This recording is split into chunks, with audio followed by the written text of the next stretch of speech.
Live. Hello, everyone, and welcome back to the Wukong waiting room. Where is this patch? But this is the Paragon, the Overprime partners, where we talk about Paragon, the Overprime. And I am the man goose. Joining me, as always, is my friend Stunt. How you doing, Stunt? Good, man goose. Thank you. How are you doing? Stunt is streaming on his channel, Stunt V, if you guys want to check that out on Twitch. Joining us, as always, as well, TheEgoist. How you doing, man? Hey, man, I'm doing well. Very happy to be here. Very sad not to break the door down to Plat yet, but You'll get there. A lot of people are feeling that. And a very special guest this week, the winner of the 1v1 competition, Diamond player, Raven. How you doing, Raven? How we doing, folks? I'm doing excellent tonight. If you guys ever want to know how to play ADC, especially Revenant, Raven is the man to go to. Check out his Twitch. Yeah, so not a lot going on in the world of Overprime this week, but they did announce 1-year bans. That was probably the biggest thing they've announced. 1-year bans if you get caught using third-party software. So I don't know. I know in the closed beta test, even in the final beta test, I did see a lot of people cheating, hacks. I have not seen a single what I would consider what I thought of as a hack since started playing, since they went early access. Have you guys seen any hacking or any kind of strange behavior? I've seen one. I saw one, and it was in a quick play, right? I haven't come across it in ranked, but it was a Chimera using what looked like a speed hack because he was moving in basically sprint mode, like sprint mode speed, and you could tell because the animation was like desynced with the like way the character was moving and the speed they were moving. It was a really weird thing, and this was like a few weeks ago, and I was just like, oh, okay, whatever. We ended up surrendering at like 15, and then I think everyone, including his teammates, right? Because he was like zooming across the map, so we're like, okay, well, we'll just not play this one. That was a pretty common hack too. When the hacks were prevalent, was speed hack. People would just stay in sprint mode and just fire. I haven't seen any. The only I haven't seen any personally from playing, but the ones I've seen are pretty funny. It sucks, but they're pretty funny. Like some guy looking like on Murdoch, like he's got a machine gun. Like he's got like 4.0 attack speed. Yeah. And then another guy on Murdoch again with a literal aimbot. You can watch there's like 2 clips. The guy's literally, it's jittering on the target, and then he snipes someone with no vision, just gets a kill. It's like, you're clearly cheating, I can tell. Police brutality Murdoch unlocked. We're not taking anyone in anymore. I was on the wire with the Howl we had in our game. My brother was playing Wraith mid, sniped Howie about a good 4 or 5 times, and his life didn't go down at all. Like, this Howie we had in the game, late game, he was 1v5ing people with, like, a better, like, tank build than Rampage. I'm not joking with you. He would 1v5 the entire team, still stay alive, and then his health would go up within seconds. Just like it was. Because did he have Sweet Life? Yeah, right. That's what I was thinking. I don't think he had any of those cards. And the problem is that 2 games after we reported him, when we played games against him, it wasn't the same anymore. Same situation, and he was getting melted. Now, whether he got he was warned by somebody or somebody noticed something, but it just wasn't the same with the same cards he was using. That's wild. I haven't noticed anything. Anything. Yeah, me neither. Listen, dude, people won't cheat in your lobbies, man goose. You have too much clout. Yeah, right. Yeah, that's what it is. They're like, no way. He's going to tattle on me on his lunch. He's probably recording. I'm not going to. He's gonna be like, it's man goose. He's going to be like every other partner and go to the partner chat and be like, this guy sucks, ban him. Yeah. The only downfall playing on Magus's team when people recognize it from the other team is they will 5-stack his lane every single time. I'm still traumatized by. I help the juggler leash. I'm heading back to mid lane. 5 people in the bush. waiting for me in mid lane, and I still got away. I don't know how, but I find it funny. This is how your community shows how much they like you. You like loaded. I mean, I would do the same shit. I would do the same shit. Their day. Hey, I know that guy. I'm gonna fuck him up. Yeah. That game I played against you in the ranked, and I was playing with a fan of the show. Actually, she might be watching Ina. I was like recording because we're doing like a play with the fans type of thing. And afterwards, she's like, "Is that Mangoose? Wait, was that Mangoose? Mangoose?" I'm like, "Yeah, that was Goose." And she's like, "Oh my god, I feel so bad." Yeah, she straight bullied me with Faye. I was like, "What do you feel bad about?" And she's like, "I don't know. I watch his videos, and I don't want him to think that I hate him." And I was like, Toxic. Yeah, that's toxic. I was like, "Dude, you brought Faye against Mangoose. I hope he gets you banned." You know, him and Ranger are really close. So this week, let's get on to some topics here. I want to show off my shirt real quick, though. Uh-oh. Got me for Christmas. Best cat dad ever. Nice. All right, I love that. all right, we can continue. All right. So since we got Raven, who is in Diamond, I wanted to ask about the meta in that high level, because right now I'm bronze. Like I'm on the cusp of going silver, but you know I'm bronze, and I see a lot of dumb shit and a lot of heroes that I think are probably kind of bad. But what do you see at Diamond now? Do you still see like Rampage Steel banned every game, Faye banned every game, or is it starting to drift? So the bans have gone from literally every time it was Steel Rampage, right? Mhm. And then all of a sudden now people are like, well, wait a minute, guys. This Muriel character is still kind of good and like really good late game to shields. So now Muriel starts to get banned. But actually, let me reverse real quick. Then it was the Faye. Then I was like, oh my god, the Faye's broken. So let's ban Faye. So then it turned to Faye, and then people are like, oh my god, do we ban Steel? Do we ban Rampage? I don't know which one to do here. So then it turned to Faye, and then mostly Steel. Then now it's kind of like weird. You get the weird bans every now and then, like someone might ban Wraith. But it's mostly Muriel, Faye, or Muriel, Steel. Or if you kind of play it, right? So now if you want to get one of those picks, we'll just ban Rampage. We know he sucks. Mm-hmm. He's not going to really make much of an impact, but we'll ban him because we'll get either Muriel or Faye. Mm-hmm. And those seem to be the two power picks right now. The follow-up would be Narbash, but I don't see him getting banned. But once you ban Muriel, it's get the Narbash, and then you kind of win the duel in.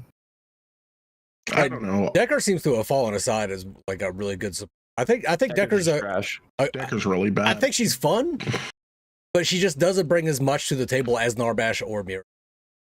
Well, late game. The only good thing about Decker is her cage, because Narbash, you could just get stunned out of your ult. So really for him, it's just thunk and then the healing, which dominates you through early to mid game.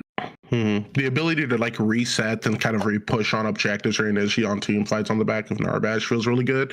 I personally, every time I see a Decker on my team, I get a little sad because whenever I see someone in the support role, I need you to be able to take hits for me, and I need you to help me initiate on some of these team fights. And maybe it's just at the rank I'm at. Every Decker I've seen plays just like a backliner, right? They're back there, they're next to the carrier, they're next to the caster, they're normally stunning the peel, maybe setting up for a good nation with the cage. But by comparison, Steel, Muriel, and I would say like Muriel, Steel, Power Gap, Narbash, and then like Decker. Just because like I don't know, like people Steel's not it. The game. Steel is gas. Steel's not as support. Not as support.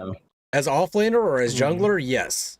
As support, he can't get the items that he needs to be the tank that he needs to be fast enough as a support. It's the same thing with Rampage. Like you can't do Rampage support anymore because he's literally useless, and Steel's useless until you get 6 in lane with duo.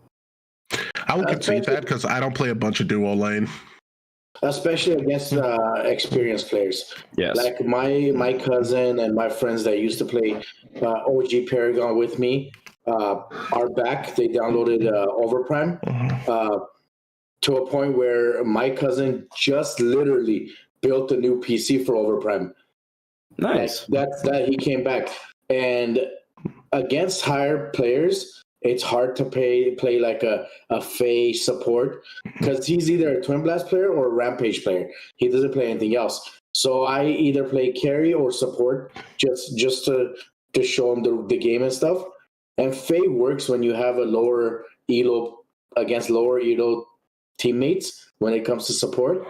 But when you get into the higher elos, I mean, yeah, obviously it's a Steel or Muriel and I wonder if after Mangus's live, the video, if people are banning Steel now. because when I go to competitive match, it's still Gadget and Rampage for the most part. For us. Gadget is non-existent as a ban now in Diamond. Never been a Gadget. Like, or people are just trolling it when they ban Gadget just to have fun. But Rampage gets banned nonstop. Like I see Rampage pretty often. It's funny too because he's just so shit. He really is. Like even if you get him in solo lane, he just build anti-heal. He's not shit, but if you build anti-heal and you apply it correctly, like after he ults, that's when you use your ability that's going to apply the anti-heal. Then you can shut him down pretty easy. Red Clown brings something up. He can't find placement matches. I think we should probably discuss that later tonight because that's definitely a problem that solely needs. Soul Reaper says that need a support starter that gives protections. So instead of are you saying instead of like a ward, it would give you like a shield or like a miniature heal or something? Defense. Yeah. You know what else bothers me about competitive matches? In order for me to advance another level, I have to play carry. If I give a carry to a random player and I end up playing mid or something, for some reason we lose. We can't. I'm not saying I'm the best player but like having that responsibility on my end, like to play carry, is another thing. I don't know if you've experienced that too. Like, I know, Raven, you're a mid player, right? You play mid? I'm ADC. Oh, you're ADC. That man doesn't miss autos. Well, yes, I do. Yes, I do. Ego, and it's happened when we play with Menace, too. Every time we stack with Menace will repeat this, and he'll say, Stunt, either you go carry or I go carry. Because when we give it to a random person, no matter how well we do on the back end, we still fall into trouble. Either we're catching up or like we lose because our ADC is out doing something he's not supposed to be doing or she's not supposed to be doing. I don't know. I feel like okay, this could be me, and I told you I'm in my hyperbolic time chamber trying to train up, trying to get better at the game. And it's a hard grind, but I feel like there's some gods outside of the carry role that as it was put to me are kind of like 1v5. I'll just win the game gods. If you guys like are going, I don't know if either of you really play jungle, but like gods like Grux and Fang Mao are capable of 100% carrying a game late, especially if you're farming, you're getting your last hits, and you're adequately building a lead, not just through kills, but through invades, stealing farm, putting the other team's jungler behind, and also applying pressure on like mini prime 8 minutes as soon as it spawns, dropping it on spirit and stuff. I found that like Fang Mao went from a god I never played to what I have 15 hours on, because he can just carry it late. Same with Grux. I'm not as good on Grux. But I do understand the notion of feeling like, oh man, my carry isn't good. I guess we lose. I guess it doesn't matter. And I agree, the carry is like super important to be able to pull out a game. The issues I have with carry is when you notice that the enemy Rampage is extremely tanky, why are you waiting for the last 3 minutes of the game to add chainsaw and merchant's jewelry box?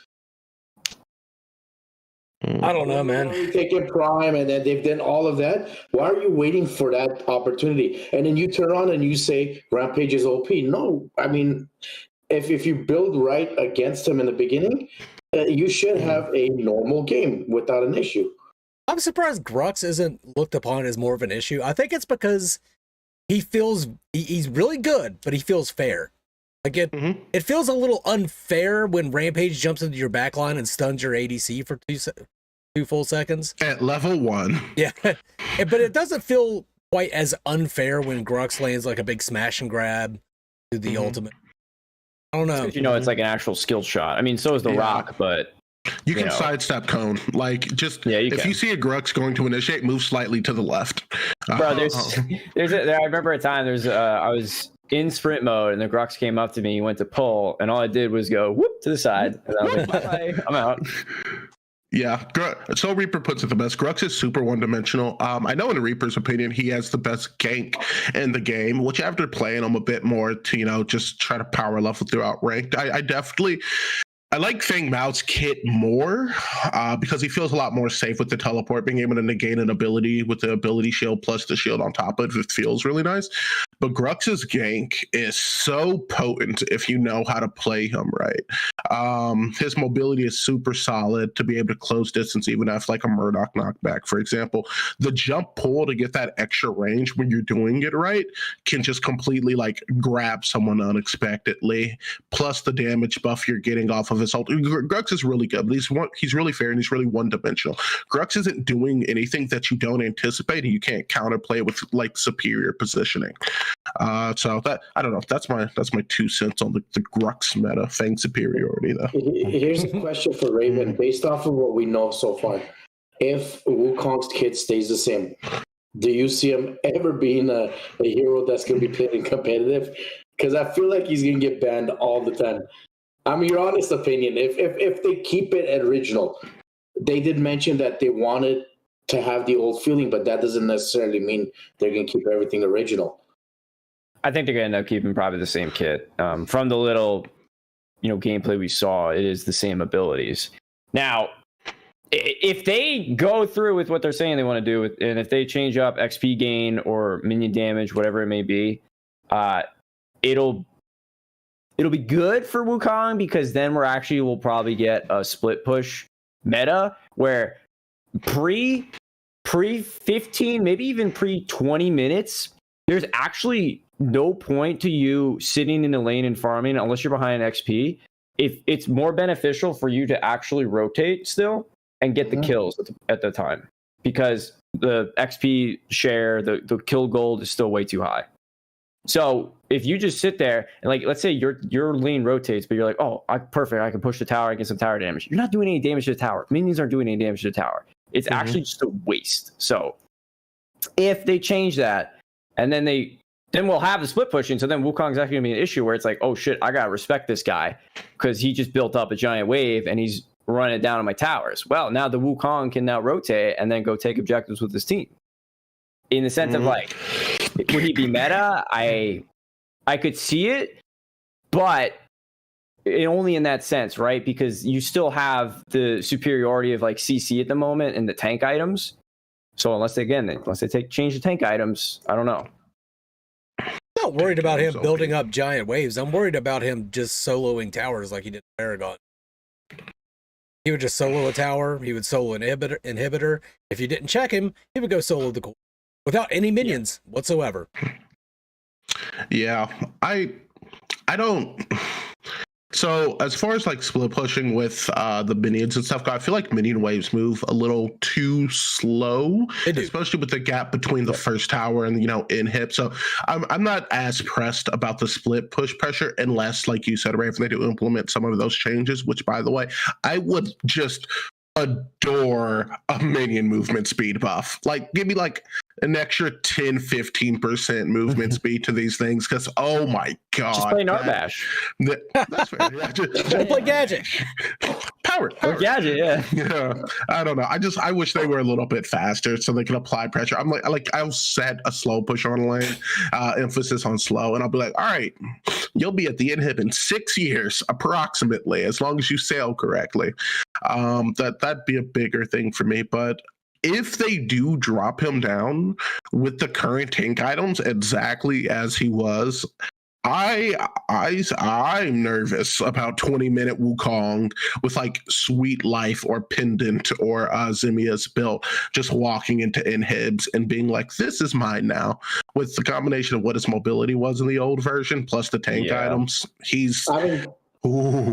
I'm nervous about it not even making it 20 minutes. Based off of the towers, and the towers aren't as strong as OG Paragon was. So if, like Mangu said, he's going to go into tower and solo it, I'm expecting to see Wukong's destroying the tower within the first 5 minutes of the game, if not like.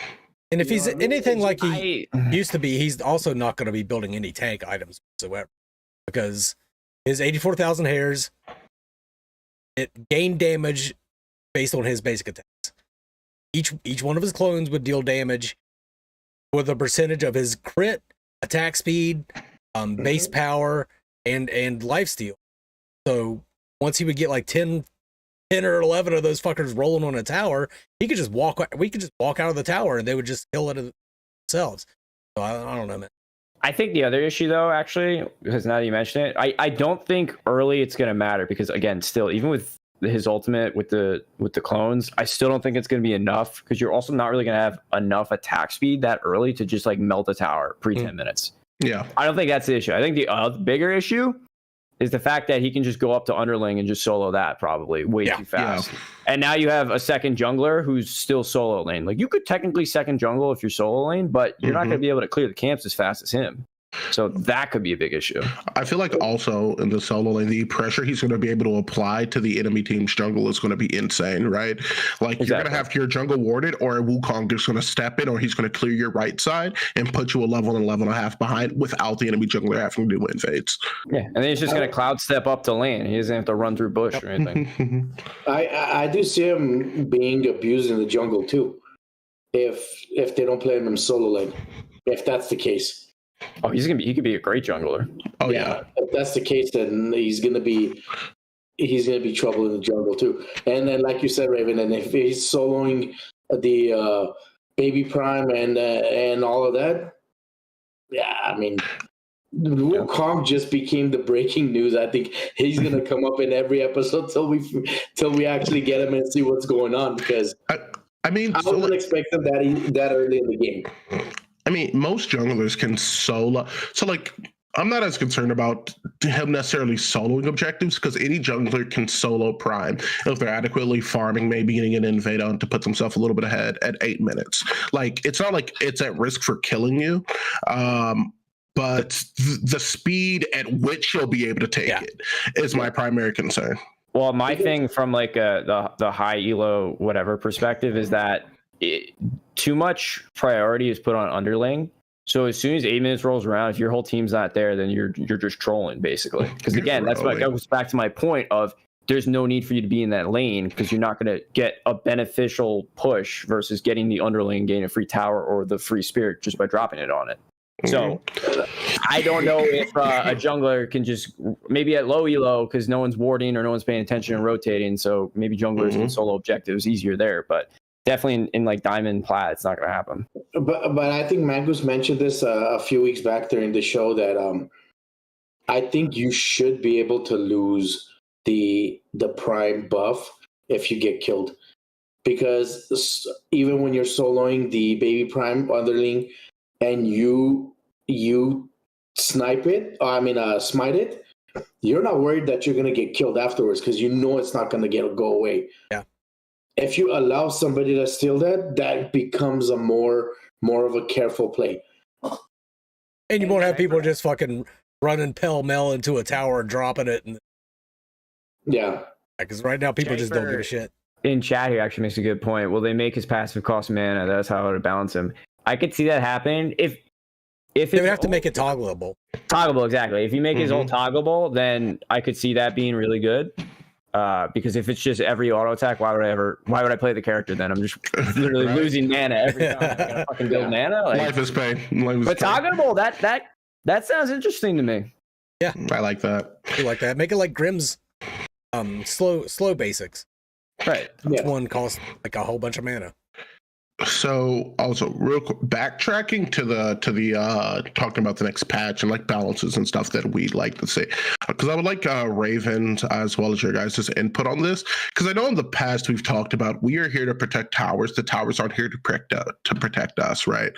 But with the ease that it is to kind of dive, but also the lack of support, it feels like minions offer to like taking towers and pushing lanes, which is the primary function, which can be kind of frustrating for me personally. Would you guys rather, so like let's say we live in a timeline, right, where they buff the towers or maybe just the inhibs, and it makes it super easy to turtle underneath them, because I know that was a problem in the old, I think it was pre-monolith during Legacy, that the towers were a little bit on the strong end and then they had to nerf them, right? That was Legacy. Would for Overprime and the way the game plays currently, would you guys prefer a meta more similar to that, where you're turtling towers, or something like we have now where maybe they're a little bit too easy? Because from what I've seen from the balancing of, and I do hope they take a more like nuanced touch to the next balance patch, because like I remember the closed beta, like Faye was bad, and FaZe was like insane, and then the devs saw that and they were like, now it's like completely switched, and Faye is insane, and in my opinion FaZe is a little bit underwhelming. Would you rather us have a kind of tower meta where it's very easy to turtle up, or would we prefer to see something like we have now where towers are a little bit easier to take? I want tower shots to deal increasing damage the more you take. The more shots you take, more damage it should deal. That way, if there's a coordinated tower dive where people are trading the tower shots, then it's fine. But one person being able, though? What's that? No. Doesn't it ramps up damage? No, it doesn't ramp up damage. You take the same amount of damage. Pretty sure. Yeah. I think that would be the safest way without extending the length of the game. I disagree. If every shot it ramps up, that I agree with. The safest way to not extend it. If we make towers stronger, then we're extending the length of the game, don't you think? And you're making that Overprime even more of a need to take. I just don't think that they're going to do it, only because that's not like the intention of the game itself. Like I get they're getting a lot of feedback now about like all this crazy shit going on, but I think at its core they still want it to be fast paced. So making towers like tankier, it wouldn't be good. Easy to turtle or way too strong. And honestly, it's the fast paced portion of the game that's actually grabbing me the most. Aside from their creativity when it comes to kits, it's the fast paced gameplay that attracts me to the game the most, that I don't get bored playing. So if you take that away, what am I here for? Just to suffer? Whatever. It's just lane pushing simulator. What? I'd go play the league then. Yeah. But no, maybe this is coming from, I have a slightly more biased perspective on it. I do want them to do something about minions. I'd rather they not increase the tankiness or damage on towers, unless it's like the scaling thing, which I think is a phenomenal idea. Because I remember the Legacy Turtle Tower meta being the most AIDS MOBA experience that I hated it. Like it was like, are all 5 of us and at least 3 of them dead? Neat, we can take this inhib. We've made it, boys. And I'm just mildly worried, because with the balance changes they've made in the past, it's been like very sweeping, either large, with the exception of the last one where they baby nerfed gadget. They're like, oh, the range is 2 centimeters smaller now. We did it, boys. But I hope that they do take with the next balance patch, because they're going to be adjusting, some items and some characters, that it's minute things, and then we just get updates more frequently. And I do kind of wish we got more details on the battle pass and that implementation and stuff. But I understand it all is going to come with time. Deathfire has a nice suggestion. How about giving towers some sort of beneficial aura? Like you have extra armor while you're under your tower or something like that. There's a card in Smite that you can build an item that increases your tower's the speed at which it takes shots, and then decreases the speed at which the enemy towers. I think it's Emperor's Armor, in which the enemy towers take shots. I think some cards like that interact with the map and with crap, with objectives on the map, like Prime or Spirit, would be super beneficial to the game and awesome. I said that a couple episodes ago, but I think, some things that could like help you become like, maybe that is what you guys are going for. You're going for a slow grind on the game, and you just want to incrementally build advantage into the late game outside of these Prime pushes. Some cards that encourage the type of playstyle, I think, would be really sick. We need to Awaken the Emmerich back. I love that card. I don't remember what that did. It would swap. It would swap their. It would switch the minions to your side. Yeah. Which is what made Wukong broken. Yeah. But there was a counter to Wukong as well, though. He would charge in with his minions, and you'd fucking Awaken the Emmerich them. You'd have 3 people with it on the team to counter Wukong. Like, oh shit, he's moving. Send one of us. And you get all 5 of your teammates to get the item. And you guys constantly move them with the minions back and forth, taking turns. I have trust issues with minions. They'll turn on me on a dime. It was the worst when you were like pushing a wave and you didn't have Awaken the Emmerich, but then the guy rotating on you did. So he just switched the minions, and now your friends are killing you. Yeah, it's like, oh god. There was that other card that you could make a tower invincible for like 3 seconds. That was another good one that would counter Wukong. Welcome in, Taboo. Yeah. Oh, yeah. There was a card that made towers invincible. I don't know. I want after these patches because what is it? Oh man, I want. As much as I am excited for the characters they're releasing and the kind of listing of things they have priority for, including a console and all this stuff, I wish we got more word on like when they're going to be adding more items. I'm going to keep touching back on this until Mangus makes me stop, until he gives me that side look and turns the hat backwards on me. Like they've already, I don't know. I'm in the, and I could be completely wrong, but I'm just in the boat of like they're working on whatever they're working on. They've showed what's coming. Why is that not enough? You know, it is. It's just a personal preference for me. Like I think everything that they've shown, I'm really into. I'm really excited for, and I think it's the right decision for things to help grow the game. Adding new items isn't going to help people, better learn the game. It's not going to help in this phase of the game. But like coming from having played Smite, coming from having played League, I'm just much more used to a more expansive item system. And I know that this game's only in its beginning phases, and we're going to get more down the line. They've told us we are. But having like these conversations every week with Mangoose, Stunt, yourself as well. Now, very happy to have you, part 2. It feels like a lot of the times for me, whenever we're like, oh yeah, this is the thing, I'm like, oh man, and there could be a cool card that does this, or be a cool card that does that. And it makes it, especially since all cards are available to everyone, unlike Smite, where it's like divvied up by like Magic and Physical, that in my head, like adding more cards could be an easy fix to some things.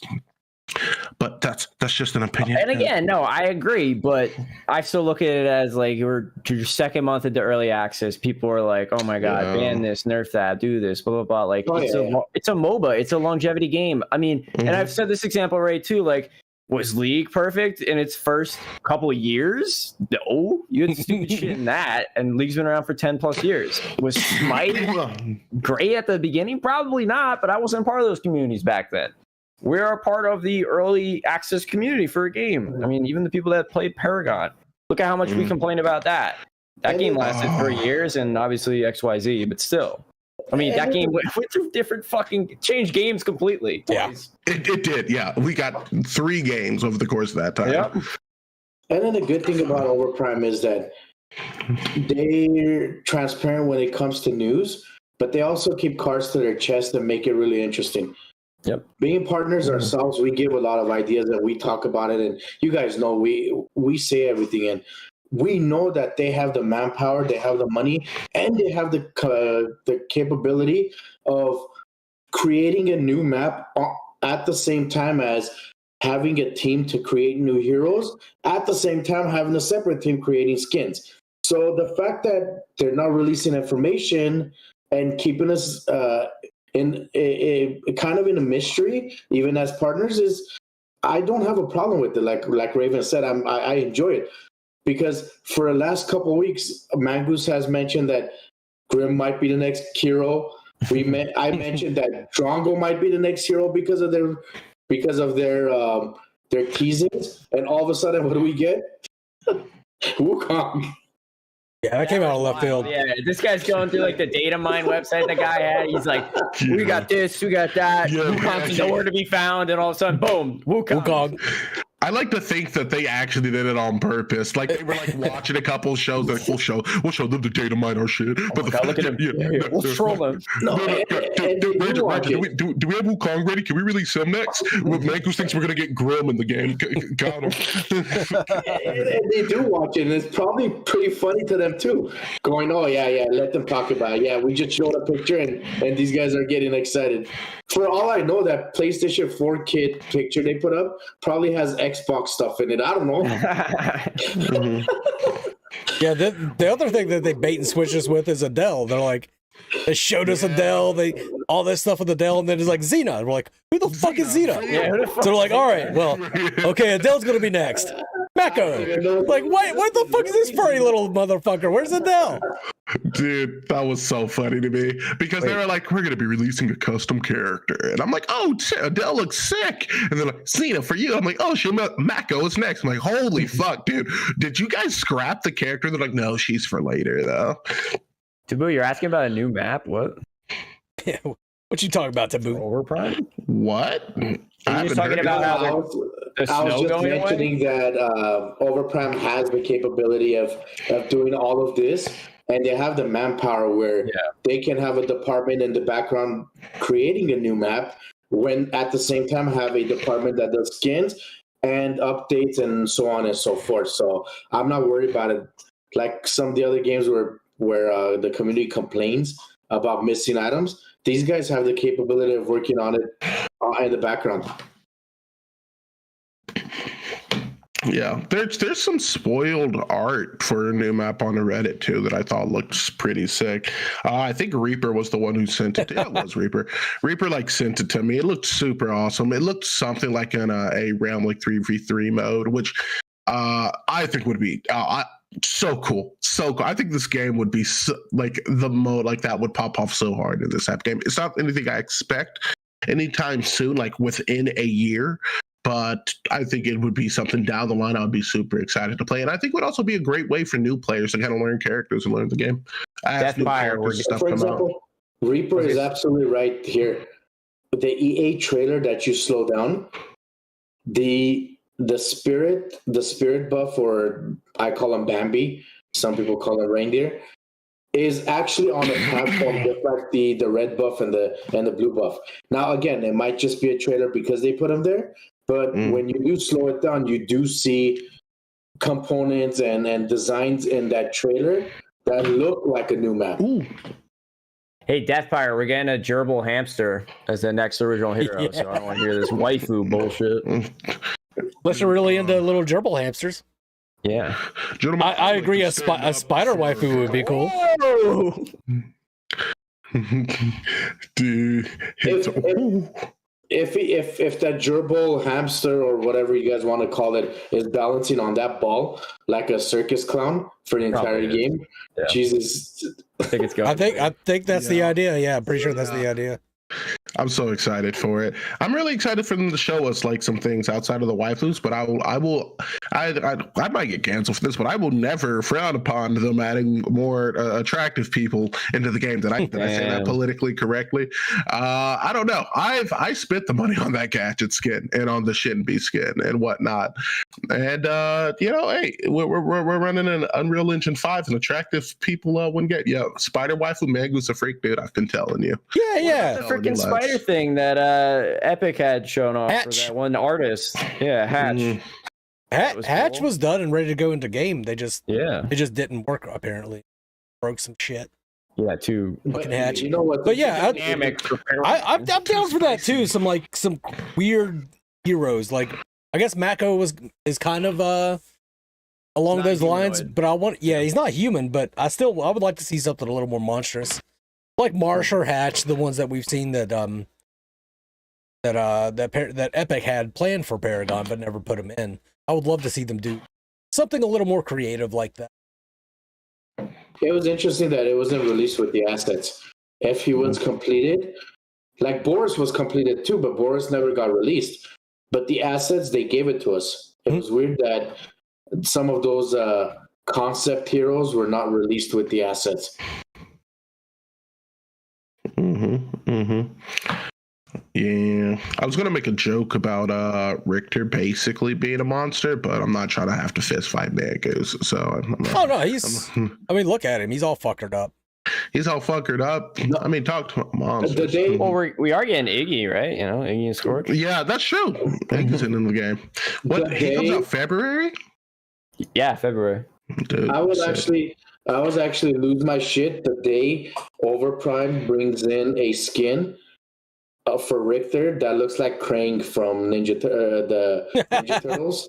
He does look like he should have a brain in his belly. Brain in his stomach. Oh, dude, I lose my shit. If Brain comes out and starts grabbing somebody as an alt, oh shit.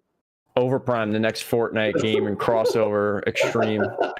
Dude, Smite's been doing stuff Smite's like that. dude got the Nickelodeon one was awesome. Dude, I got the Invader Zim Cupid. Not gonna lie, I popped off today. I was watching Smite Worlds, and they were like, "Oh yeah, the next crossover is Magic the Gathering," and I was like, "No, my buddy, I don't even play this game anymore.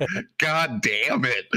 But man, yeah, no, I would like to see a couple cool crossovers. Don't expect it, guys. Don't expect it. Look at you. But I mean, I feel like down the line with the pool this game has and the rate at which I think its growth will increase with it getting older, getting better, getting more balanced and nuanced, because I believe in these devs. I feel like we got a good community on our hands. And Ravens right here, right? We are partners participating in an early access game currently. So it deserves a degree of like leniency on a lot of things and understanding. And we're don't even have to pay for it. It's free, right? It's free. Fucking, you don't have to play it. It's free. Oh shit! I think if they were to do a crossover, I think probably the most obvious crossover, since Netmarble has a pretty big stake in it, would be Seven Deadly Sins. I think that would be what they would do crossover skins with first. Yeah. I would pay so much money for an Escanor skin. You don't even know. I would love a Deanna skin for a Steel, like a Genderbender D. Right? Yeah. It's an anime and a game. Okay. But it's a game that Marvel does is Seven Deadly Sins, based on an anime. Oh man, dude. BTSOP McDonald's Travis Scott. Travis Scott crossover? Hell yeah. Hell yeah. Do you like some gender bender ones too? Like we get a fucking Hawkeye from Marvel as Sparrow. That'd be sick. Raven, now that you mentioned it, obviously, while I do stunts right in Hollywood and I do all that other shit, I had a chance to talk to Disney about making an Avengers 3D MOBA, an Avengers 3D MOBA, just like Paragon. Mm-hmm. The fucking money that these guys are asking for like the heroes and the names is outstanding. $500,000 to almost $3-4 million, depending on the name and the hero you wanna. Wow, that's a lot of money. Because I threw out the idea of having a 3D, a third-person Avengers game, a MOBA game with everybody, Thanos and all the whole mix, and then they backfired with the type of price. More money. They're not going to charge that much for Hawkeye, though. I mean, come on. Red Clown G said a good crossover would be Overprime X predecessor. And I thought to myself, I'm like, the only thing about the skins that is different is you can't activate sprint mode. I mean, but you can kind of bring in a crossover with like the movie Hunger Games and stuff, where Sparrow is dressed like the main hero. No, I want to play Decker from Predecessor in Overprime. Yeah, you want that? Yeah, that and everything. That would be cool. Exactly that would same, be cool. Different kit. Oh, Yep, Do you have Deathfire. any other That comp is questions? for competitive? Or true. Who's best ADC? Who's best Do you want me to ADC? give you? All right. Do you want me to give you the golden team, the god tier team? Yeah, which I give us the had god today, and we team. Still lost because my fucking teammates were stupid. You love that for Not you. gonna name drop, but Wait, yeah, we got some. I teammates? had an ego player as my jungler today, and yeah, he was just terrible. Wait, but I'm not a diamond. the god tier comp is Steel Solo, Revenant ADC. If Muriel's banned, Narbash support with Grux Jungle and Faye mid lane. I actually got that today. That's insane that And you we got fucking that. lost. Yeah. That's insane that you lost. Yeah. Yep. Just goes to show you, it's not the character, it's the player. Yeah, that's another problem that we've talked about on here before, is that people see that like, oh, Rampage is always banned. He's up. I should grab him, and they have no idea how to play him. And it's like, if you don't know how to play Rampage, but you can play Grux, then fucking play Grux. Don't just pick Rampage today. Just because people are going to get pissed that you didn't pick Rampage. I was going solo. The common mistakes with players, and when this is why I was kind of upset that in the lower tiers they didn't allow us to 5-stack. You know, I mean, I'm okay with the top tiers not 5-stacking and allowing you to only be duels or even single player. But the common mistakes I see is warding is a problem, and not paying attention to items. When your enemy player is kicking your ass, look at the items he's building or she's building and try to counter it the best you can. Like I said, when you have a Rampage that's tearing up your entire team, as an ADC, don't wait for the last 5 minutes to build Chainsaw and Merchant's Jewelry Box. I think too. And that's what kills it, though. That's something that's been happening a lot. Is people are learning how to play against these overpowered heroes. Like there's counters to them. I fucking hate when people take Wraith mid, but like you build Pendant of Confinement first against Wraith, and he's just done. He just completely shut down, no matter who you're playing against him. And it's just like that's the reason Countess kind of sucks. Is anybody could just build Pendant of Confinement or Fanatic's Desert or any kind of shielding item, and Countess gets shut down. It's just people are starting to learn how to play against these heroes and how to play with them a little bit. I think there's a lot of untapped potential in Aurora. I don't see a lot of Aurora players, but I think she's gotta be so good. I mean, she's got basically a Decker Cage as a basic ability. Okay, so real quick, since you brought it up, I didn't open the can. You did this to you, Mangoose. I love Aurora, and I am such an Aurora. The ability to be able to unlock your Ice Wave first, stop your wave of minions, and then actively deny the solo lane. The first 2 waves while you get them, guaranteed every game. It's so good to me. I love it. It's really good gameplay. It's really tilting for the other party, but I feel like she has some untapped potential. I stopped playing her in solo because I was told she was kind of bad, and I'd like thought about it from like a logistics standpoint. I'm like, okay, well, kinda. She's bad, like kit wise. But I feel like in a team, like in a 5v5 setting, there's so many options for things you can do and bring to the team. Like that ult, the double stun on it is superb. Her ice wall is literally, if you use her jump into it first, or a blink, or 17 other points of elevation that the map has, literally blocks off lanes. It literally just completely cuts off a lane. You can use that to help set one of your own waves of minions to push up a little bit slower for someone else to push into you. There's a lot of things that situationally, I think she's real. Yeah, I agree with Soul Reaper. She is super team reliant, but like I feel like if you have a good team and you're kind of playing around her setups, she has potential to be super good and super fun. Okay, done. I'm done simping for the Ice Queen. Another hero that's underrated, but I have not seen enemy team play well, is Sereth. Sereth has a lot of potential too. I've seen some really good Sereths. I think Sereth is the third best jungler. Are horrible. Like, it surprises me. Again, like Raven said, it's not the hero, it's the player. How many Sereth players screw up their team comp because they cannot play Sereth? And she has potential. She's extremely strong. And here's something else. Let people play this stuff in quick match, even if they suck with it. Don't immediately fucking F4 just because they. I mean, quick play is hilarious to me. Like, why? Yeah, like quick match is where people learn this shit. Like, you're not going to go into competitive with Sereth jungle and just be good at Sereth jungle. You got to get in the quick match, practice up with her a little bit against people. But people take quick match as if it's important, and it's not. It's not that important. It doesn't matter if you win or lose in quick match. You're not going to lose anything. Yeah. Why are we just seeing Raven's eyes right now? I think it looks funny. It does look a little funny. I'm looking at this Wraith build that he just sent to our Yes, chat, please and I'm refer just- to the. Put it up on the my stream, man. God, This was so a gold bad. game. This guy told me Jesus. he locks in Wraith mid, right? This was a long time ago at this point, but he locks in Wraith mid in the draft, and he goes, I go, there's no way you just did that, man. You're not doing that, right? He goes, why? Wraith's a good character. I'm like, okay. Built. This is what he built, man. What This is is that? tough. This is really bad. This is I almost really, lost really my bad. mind. I was like, there's no way this guy went. He started AD, then went AP, and then started building like half. And then he had like Tailwinds gem. I'm like, what is this, man? This is I'm cracking up right now because of Protege Music's comment. She's required to expose herself to free poke. So much for her own kit. Yeah, Aurora exposes herself to free poke. All right, with that, that side cheek. Damn, dude. Dude, so for Prodigy Music, but counter to that is when you build. So like, just wait to get your pendant online. When you have literally 3 escapes built into your kit, there's no reason for you to be getting poked.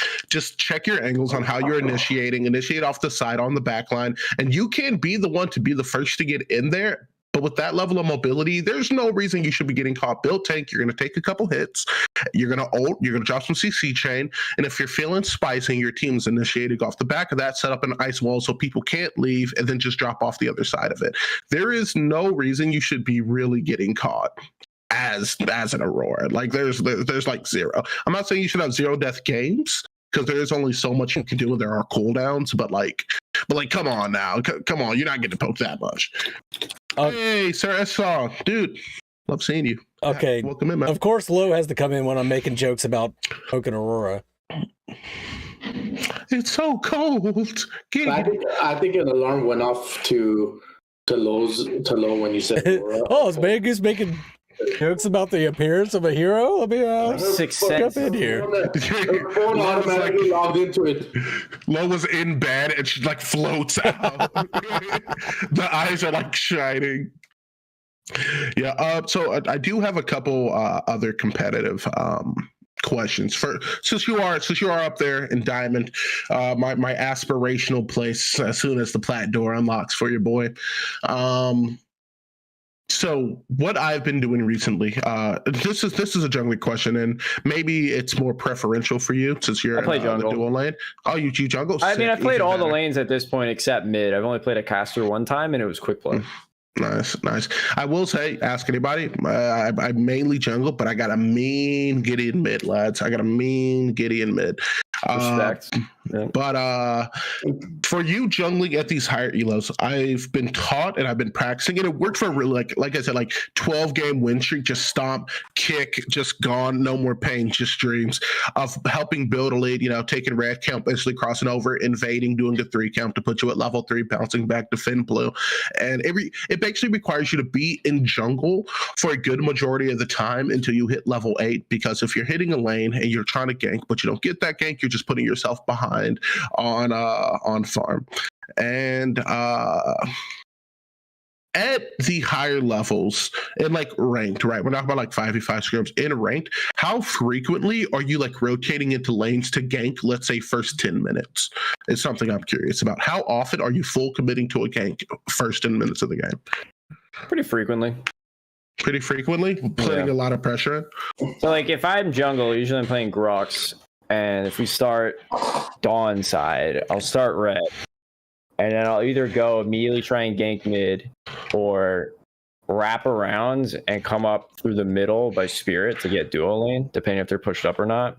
If not, I'll go. If I don't go for like an immediate gank, I'll just go grab their blue and then jump up through the side fog wall to gank dual lane, because usually that's not warded and they don't see it coming.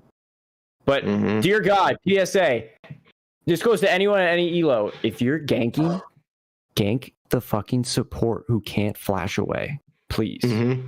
Oh my goodness. It doesn't matter if you burn the ADC's flash. Just gank the support, get the kill, move on. Keep it rolling. Magus, do you want to go have a beer? We're not high enough elo to be in this conversation. I consider myself better than all of these guys. This is the ivory tower conversation. Oh my God. Well, okay. All right. So with that in mind, committing yourself to some ganks and stuff at higher elo and ranks, in the Diamond Master lands, how comparable are teams to understand when you are just behind and allowing you the time to just farm back up? Because I find in some games, right, I'll go for maybe a gank or I'll go for an invade.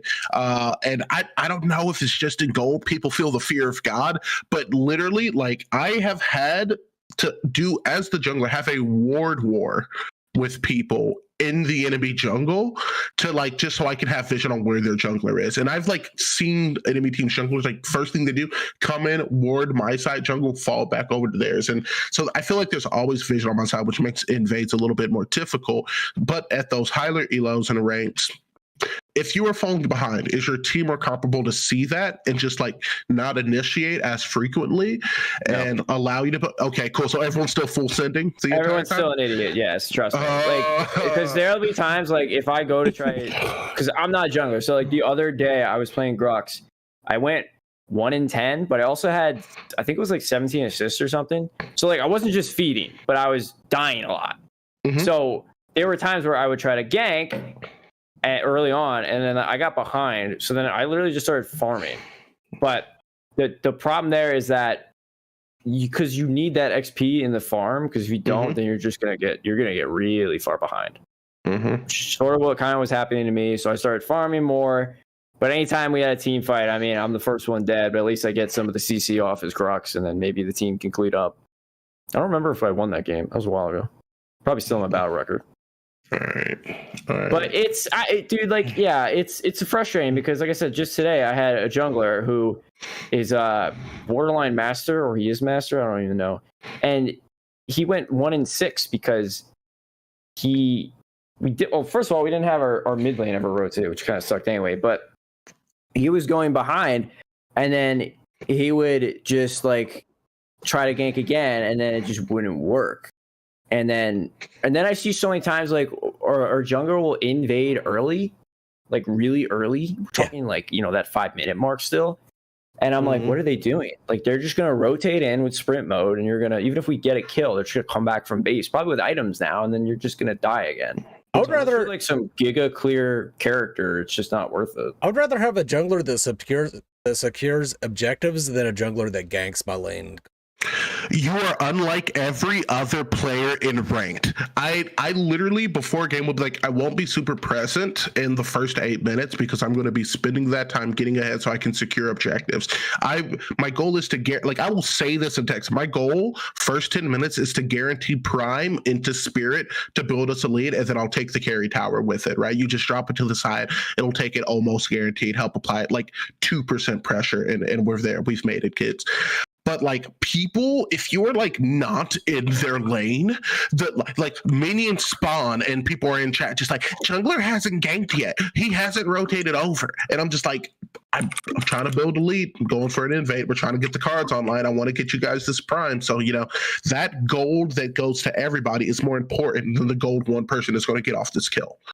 And that's my thought process on it. No one else cares at all, and it's super tilting. Tilting. I mean, if I'm mid lane and I've got, like, their jungler and the mid laner on me in mid lane, and I see that our jungler is taking mini prime, I will hang out, even if it means that I will probably die. I'll hang out and try and dance around them a bit and keep them in my lane just to keep them off of that mini prime, because that it's a far more important thing than just one death. One death doesn't matter a whole hell of a lot in Overprime. No, it doesn't. It doesn't. Literally today, I was actively doing mini prime. I was on the prime. I'm hitting the prime. The jungler comes to gank mid, and the dude starts pinging map for me to come from mini prime to help with this gank. And I was like, my brain matter just fell out of the side of my brain. And I'm just like, what do you mean, dude? Like, think about it like this. And this isn't to, like, anyone here, because everyone here is of a skill level enough to 100% like have an understanding of this. I'm gonna say this to the people in chat, not making any assumptions here. If you are getting rotated on pretty heavily, right?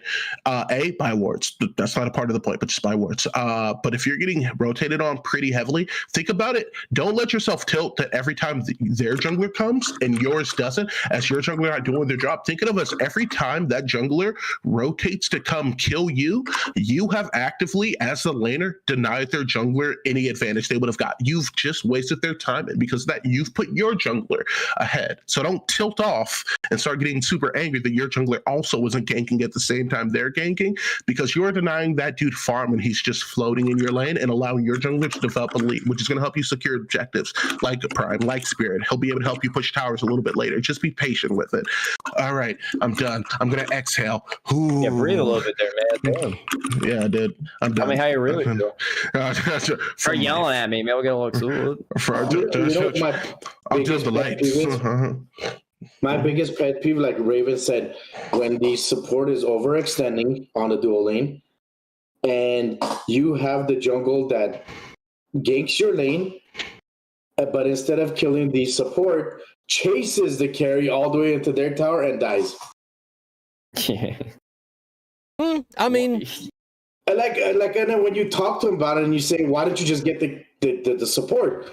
Because Narbash or somebody was already under our tower, right? He goes, well, the carry's more important than kill. Well, how did that go? Because he stayed alive and you died. Even if you kill the support and the carry stays alive and he doesn't flash, what's he going to do? If he walks up, the dual lane can just kill him. He can't push up to get XP because we're just going to bully him off of it. Which has happened to me before. Yeah. I don't know. If I'm on mid lane and I come into duo, I usually go straight for the carry, and then, especially if the carry is back and the support's forward, I figure that our support and ADC could take care of that support. I'm going to get in the carry's face, make sure he doesn't do anything.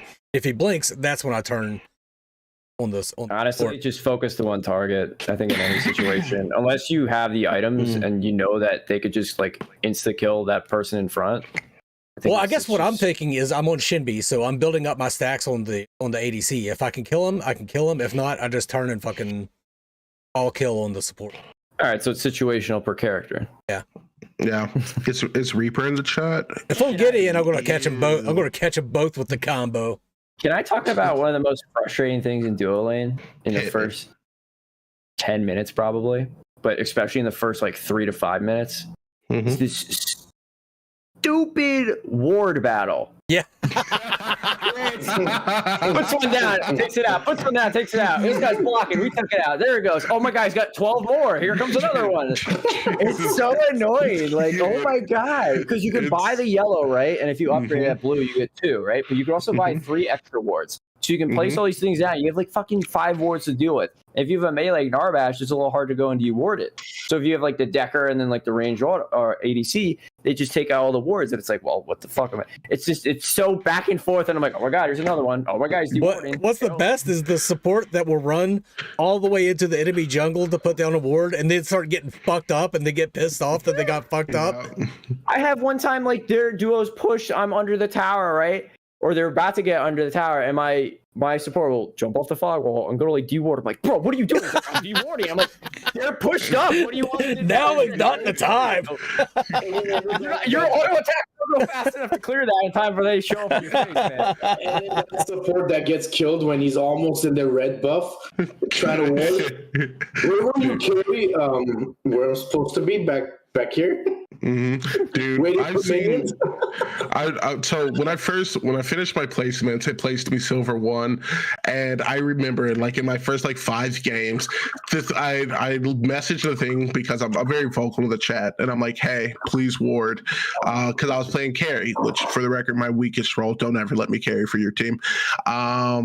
And he's like, I got you. And I felt this spark of hope because I'm running the lane and I see he has the yellow gem, a health potion, and then 2 other wards. And I'm like, boys, we've done it. We've made it. We've arrived. We found our new support.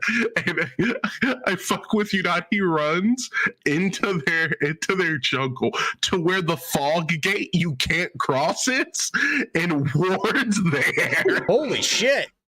That's a deep ward. I felt like I wish I was recording so I could have a video of what it looks like when the lights go off in my eyes. Like, I'm like, oh, sick. I love that for us. And then on his way back, he wards the blue and then wards the bush by the thing.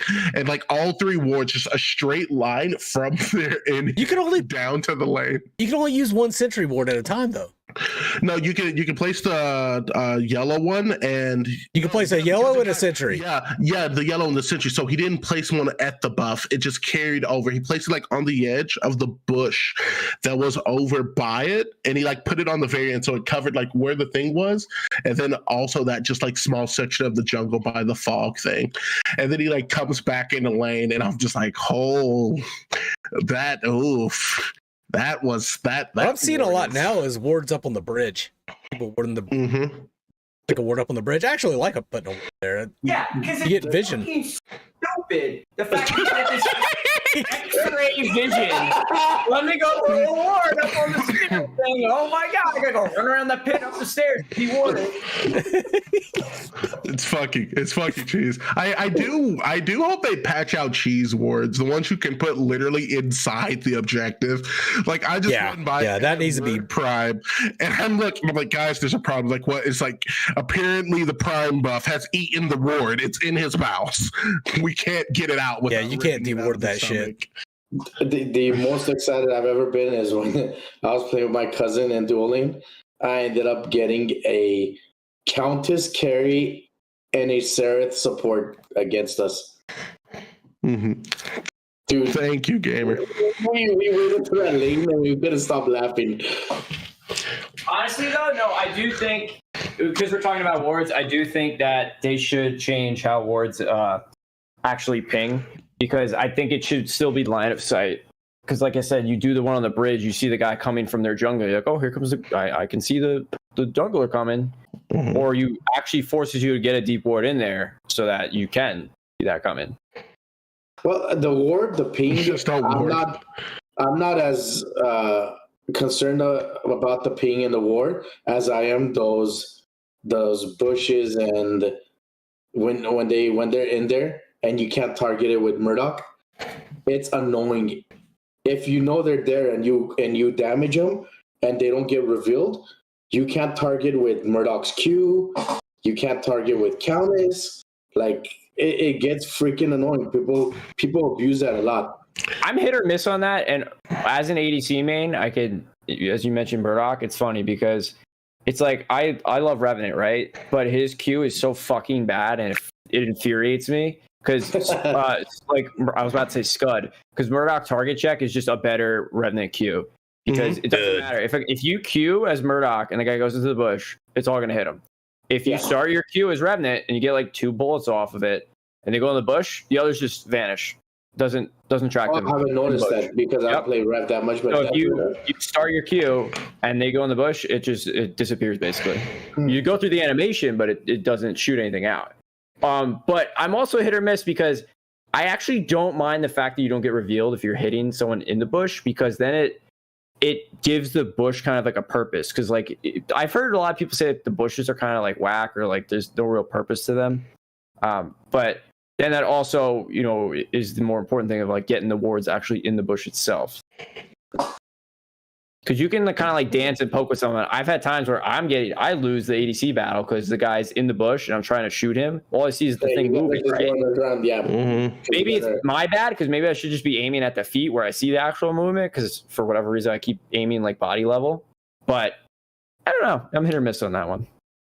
I use Spirit's Teardrop on Shinbi and I just hit him in the bush and then I track the ticks of damage and then throw it where I think they're going to be and hit them again. Well, I mean, you ward the bush and you get the reveal. I mean, it's not that like OP where you can't do anything about it. And like you said, Raven, it's fun to go in circles in the bush because if they don't use that method of tracking the grass or whatever, it's just fun. You'll go into a bush and you're just running in circles while these guys are trying to shoot you. Yeah. Think target check should crit? Fuck that. I know I should. I was talking about that the other day, and I'm like, I think because Fuck. even What? like reducing the damage on it, if you do another pass where you reduce damage again, then it's literally going to be a useless ability, and it's just like you're tickling the guy. So my thought process was just change it to one big damaging missile. Keep the fucking target checking or target tracking. I don't care, but just change it to like one big missile instance of damage instead of just like this burst flurry. Mm-hmm. Maybe that would change it up. But don't make it crit because then it's going to be a nuke. Yeah. 800 damage cube. For you. Like we said earlier, Murdoch's done taking prisoners. we're bringing in proof of the body at this point. Yeah. Well, okay, let's talk about Raven's 1v1 versus Taboo. Yeah, but you spoiled it in the beginning of the episode, by the way, which I didn't even realize. What? What do you mean spoiled Yeah, it? you said who won. Yeah. I don't Is remember. that spoiling, or does that not matter? I don't think it matters. Anyway, yeah, I beat Taboo. Oh, I'm gonna. As a caster, he picked the character, by the way. I didn't. Reaper, if I could burst it for 500. So I prepared. I'm gonna change mine too to get it out there. Prepared a little bit of a video, a little bit of a highlights from the Raven versus Taboo 1v1 with Howitzer. So I'm going to go ahead and play that right now. Hold up, dog. They're threatening.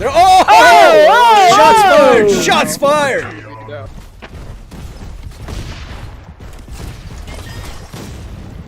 The boops. Oh, my mana! Boops and the pops. No! Not having enough mana to finish him off. Oh, Damn, you guys nice. saw a 10-second Oh, he delay. blinks in. He blinks in. Is he going to pay for it? He does pay for it with his life. The blink down and the Raven down. First blood. He did. Looks like Taboo's making a play for the mana bug. Will he get it? He does get it. Very few issues, and now Raven is in a ton of trouble. Oh, where are you going, big dog? Come on. I'm leaving, dog. Will Taboo Come be on able to now, catch dog. him? No, do I'm not. leaving, dog. Not able to get him. Raven has to. Uh-oh. The lazy back is going to pay for it.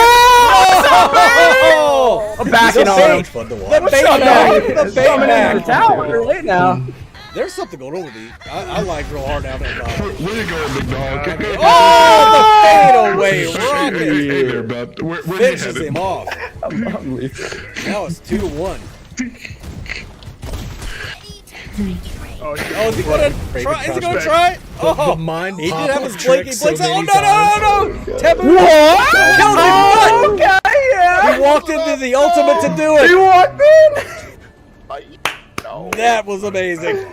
Was it the bait? Taboo landing his rocket, Raven not landing his. This might be the opportunity that Taboo needed. But he What does the get fuck? bounced away. Hey, what up? Now they're just right up in each other's face, just duking it out with the howitzer. The Spear's Teardrop doing work. Oh, There's another kill. One more. and Raven I wins got it. so thirsty. He did it early this time. He did it early this time. Does he have a blink? He does have a blink, but he's blinking into. And Raven Boom! Do it to him. takes the win. Good game, dog. Good job, man. Good.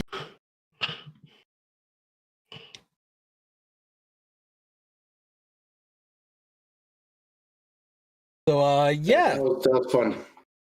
So Raven is our 1v1 champion. If anybody would like to challenge him, feel free to do so. Pick the hero. Just don't pick no. Revenant. Oh no, it's Yeah. fast. Yeah, you might not want to pick Revenant against Raven, but Pick a caster if you want to beat me.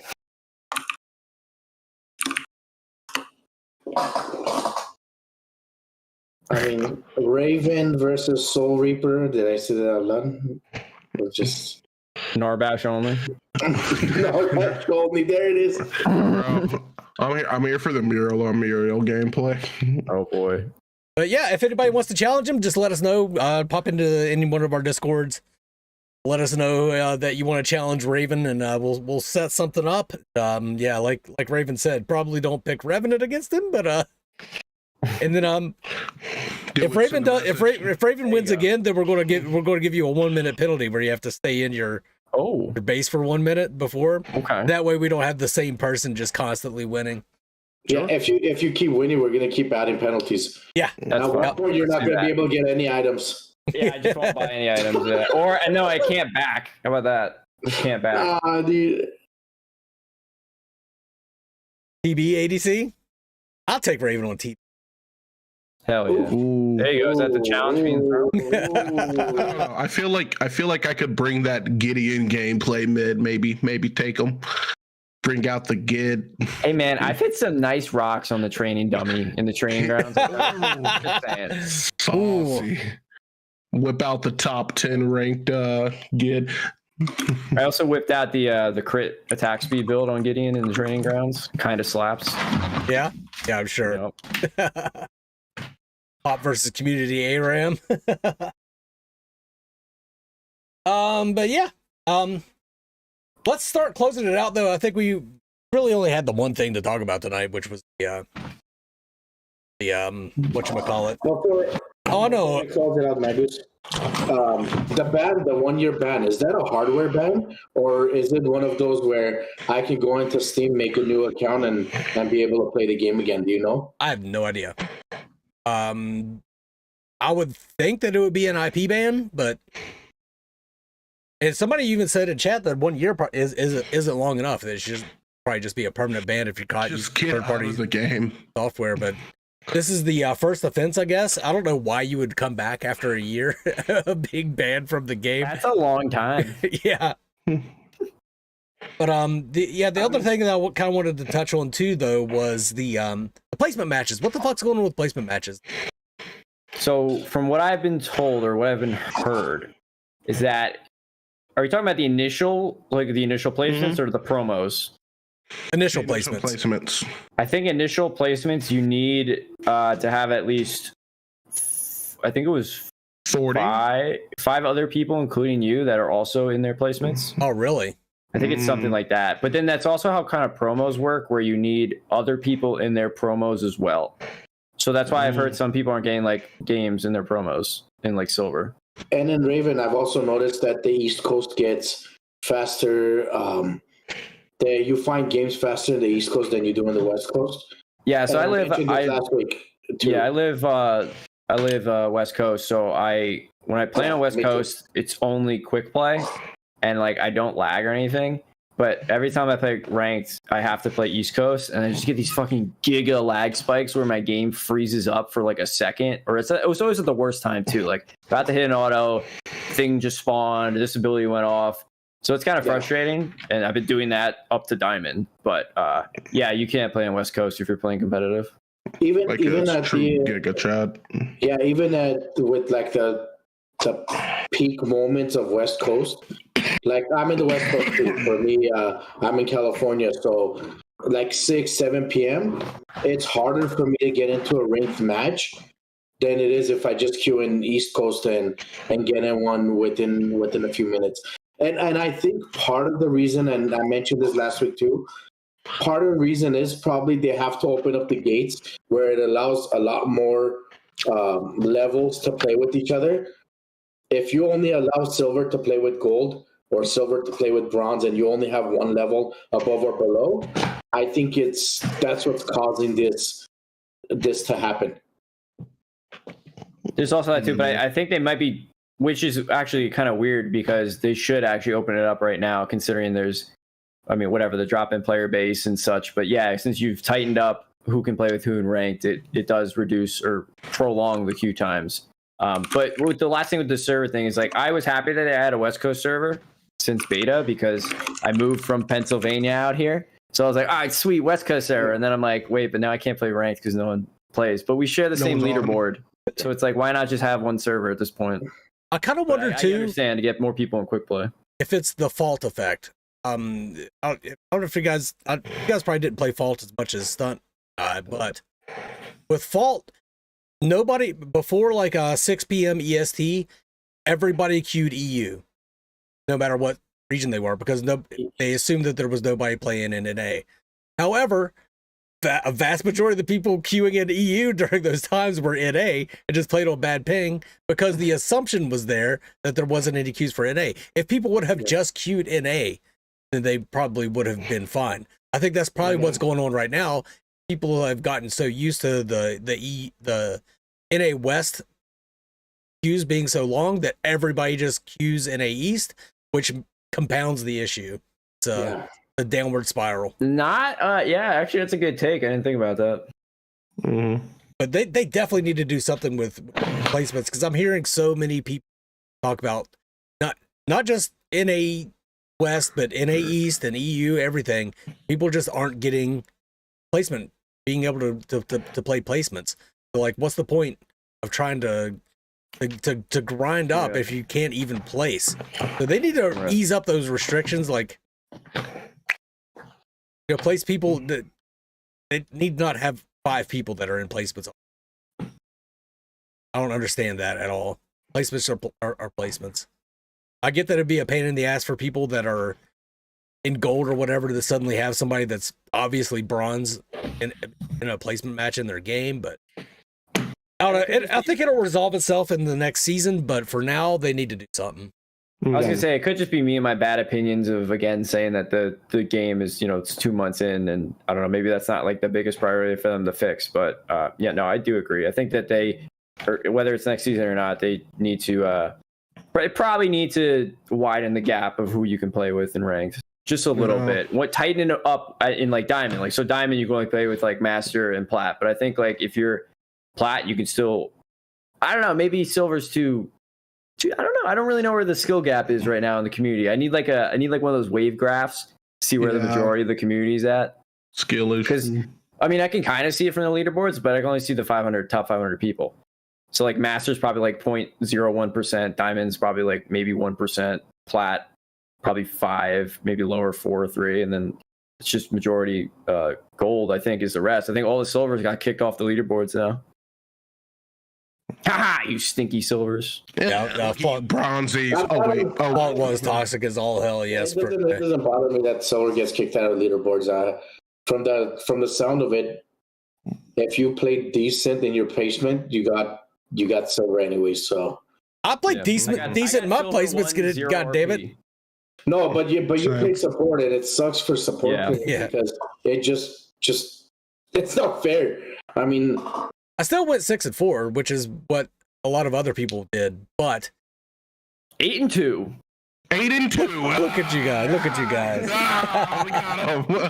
Yeah, I definitely should have just stuck with mid lane for my placements. But they're just throwing pennies at us from their ivory tower now. Fucking. Well, I went 1-1 when no one was playing. Because of the level, you had to hit that certain level. So I went 1-1, and I was like, all right, this is too sweaty for me right now. And then they changed that, and then there you go, I went 8-2. Yeah, I told Mangoose I lost my first 2 and then 8 streak to the last bit. Dude, I literally marketed myself. I was like, I'm ego now. I'm that shit. Like, no, dude, it was super sick. Loved it, man. Look at me. I'm the ego now. It was fucking awesome. 8-2, look at me. I play ADC Mickey Mouse Clubhouse.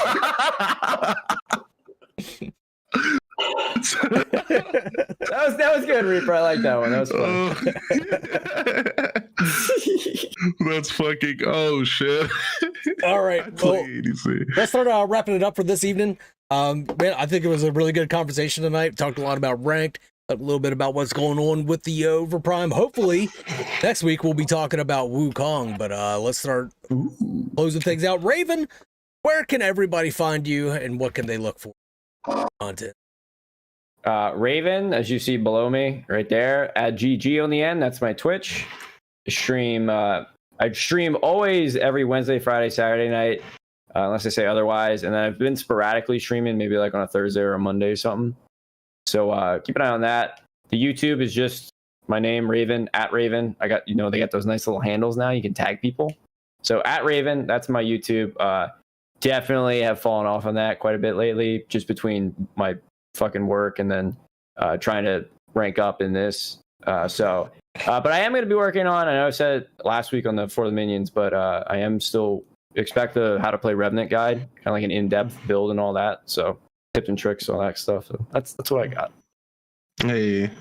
Ego. Nice. Hey. Yeah, you guys can find me on my Twitch. I've been on there mostly now under TheEgoist, 2 E's because someone took the other one.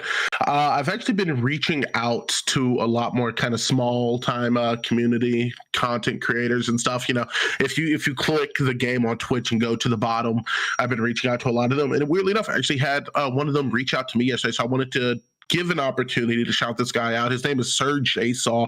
He's a small content creator. He's been trying to help the game grow. He's been raiding with whoever he has onto smaller creators and just really injecting the positivity we try to promote on this show and in the game.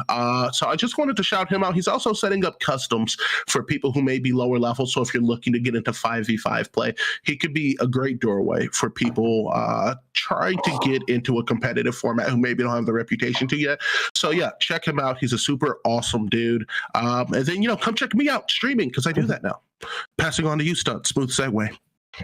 Very smooth. Thank you. Mm-hmm. Me, YouTube and Twitch, Stunt_V. As I was telling Sir Jay earlier in Magus's chat, the next coming months, I will have some news for the movie I play the main villain in. So depending on what they're going to allow me to release, I might just have a Discord watch party for an upcoming trailer because Disney is asking us not to talk about it until they watch the movie themselves. So other than that, you'll see me with Overprime content and come hang out. Right on. On to you, Mangoose. The only thing I wanted to talk about is my Discord is now for the Minions Discord. I don't have my own Discord anymore. That's Jelly and Viking and I will be running that. So hang out in that Discord. You can Change the logo. I will change the logo. It's still a goose. I'll put Sir J Sol's Twitch link in the chat. So click on that, give him a follow. And yeah, I think that's going to wrap it up for this week. I hope you guys enjoyed the show. If you're hanging around, you got the mangeese. Let's see them in the chat. Appreciate everybody that watched this live. Appreciate everybody that's watching it as a video. Now, this is the Pop Crew signing off. You guys have a good